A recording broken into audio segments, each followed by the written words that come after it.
स्वतंत्रता दिवस के अवसर पर भाजपा पूरे देश में तिरंगा यात्रा निकाल रही है। इसी कड़ी में शिमला के संजौली में भी भाजपा ने विशाल तिरंगा यात्रा निकाली। तिरंगा यात्रा में पूर्व मुख्यमंत्री जयराम ठाकुर सहित सैकड़ों भाजपा कार्यकर्ता शामिल हुए।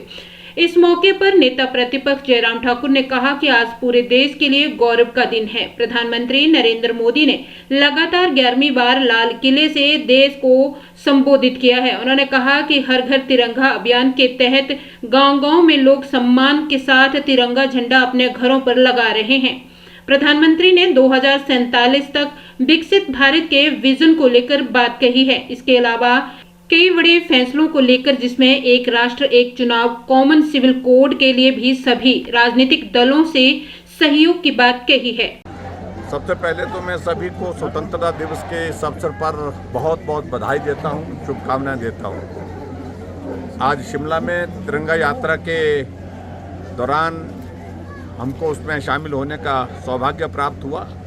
बहुत जोश के साथ बड़ी संख्या में नौजवान, बुजुर्ग, माताएं, बहनें सब इस तिरंगा यात्रा का हिस्सा बनी।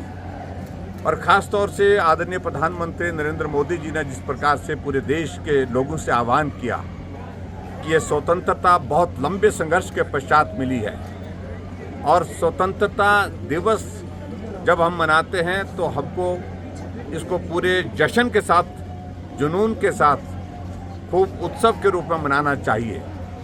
और इसलिए देश के लोगों के बीच में देशभक्ति का जज्बा पैदा हो, और उसके लिए आवश्यक है हम अलग अलग यात्राएं करें। तिरंगा यात्रा पूरे देश भर में इस वक्त एक कार्यक्रम जिस प्रकार से चल रहा है, जहां लाखों की संख्या में लोगों ने जिसमें भाग लिया।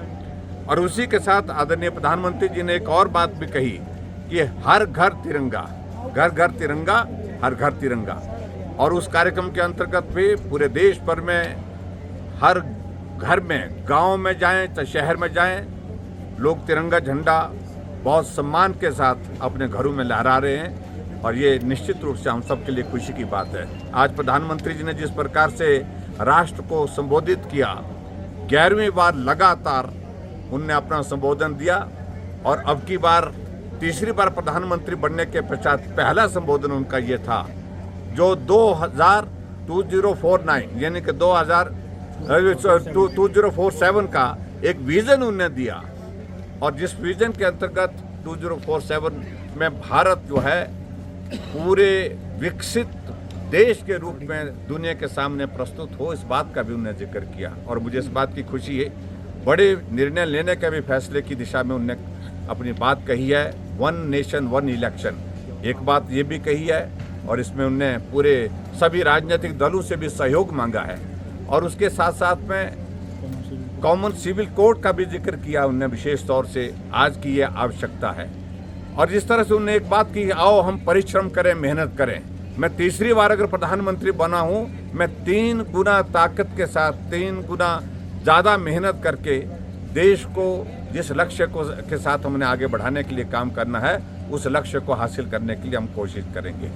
और ऐसे महत्वपूर्ण विषयों को लेकर के जहां प्रधानमंत्री जी ने संबोधित किया, जहां वीर सैनिकों जिन्होंने अपनी जीवन की कुर्बानी इस देश की रक्षा के लिए दी, उनको भी याद किया।